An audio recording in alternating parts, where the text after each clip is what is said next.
Oftentimes people look at the work of a nonprofit as a project. And I always say that we don't do projects here. We're trying to change our lifestyles.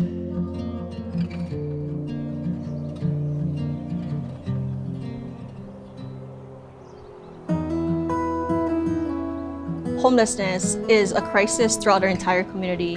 Pohoa is no exception. They've endured the Kilauea eruption in 2018, the loss of over 700 homes. There's a concern, is it worth investing housing in this community because the potential of the lava threat? So we really had to go back to the table to figure out a different way of building housing. Hawaii Island built housing, right? The idea came out, why don't we make transportable homes? As you can see, the homes are being built here in this factory. It's just like, holy smokes, we can do this when we do this together. Like, this is real action, real example of communities coming together, building stronger, building better. The transformation from hopelessness to hope is such a joy to experience. Our hope is that this can be replicated all throughout the state so that real affordable housing can happen here in our community. We would not have been able to do this without the Oak Foundation. Hawaiian remains on the endangered languages of the world. When we started in 1983, there were less than 50 children speakers below the age of 18. We still have a language that is very much in danger. And so that was the idea of establishing Aha Punana to bring babies and speakers together and create new speakers of Hawaiian. We have 13 Punana Leo preschools across the state. Through this opportunity that Oak has given us, we're very much at the start of looking at dyslexia in Hawaiian medium education. As we grow, that gives us the opportunity to also impact English medium readers and learners as well. It's a new generation, and we always said it's by the generations that our language will live. It's heartwarming to have my grandchildren speak Hawaiian, because that was not afforded me as a child. And so, yeah. Okay, I got emotional at that one. One of the challenges we have is poverty is relatively high here compared to other places. And with that comes the social inequities that are directly attributable to lack of access.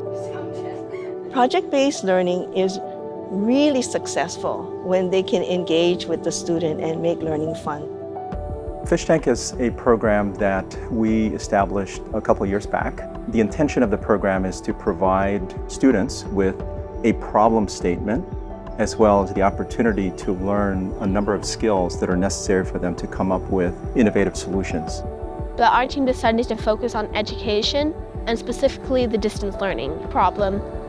We're like, VR is so much fun. Imagine if you could learn in virtual reality.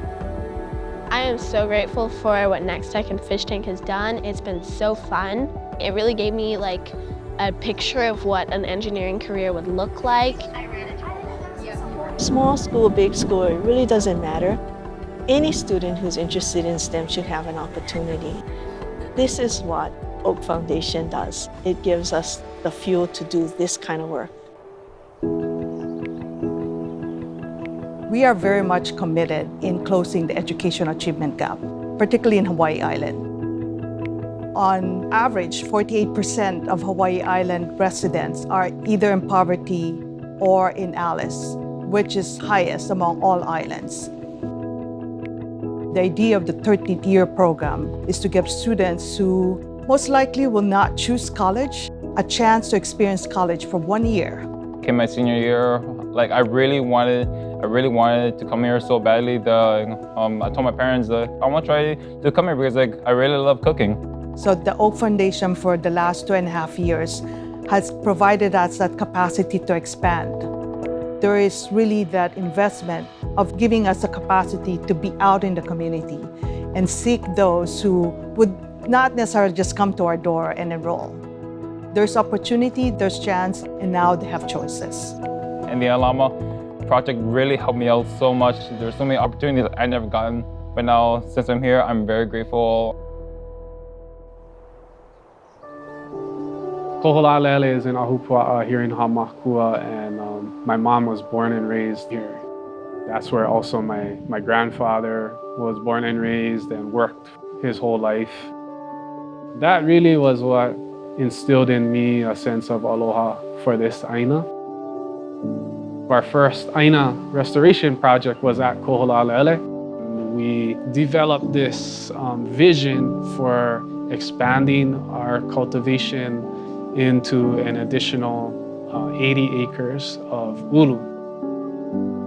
The ulu tree stands as this symbol of abundance that is always feeding, that is providing for our people, not just one time, but every year. And so planting an ulu tree, you're not just thinking about feeding yourself or your family, you're thinking about feeding a community for multiple generations. If we're going to restore an Ahupua'a, we would really need to restore the health of our community. People are able to engage in the work that they love and to do it for the places and the people that they love. Mahalo nui a ʻoukou e ka Oak Foundation. Thank you. Thank you very much, Oak Foundation. He mahalo palena ole keia ya ʻoukou Oak Foundation. We're so super grateful. In behalf of our community, we just want to mahalo you in appreciation for all that you do for us.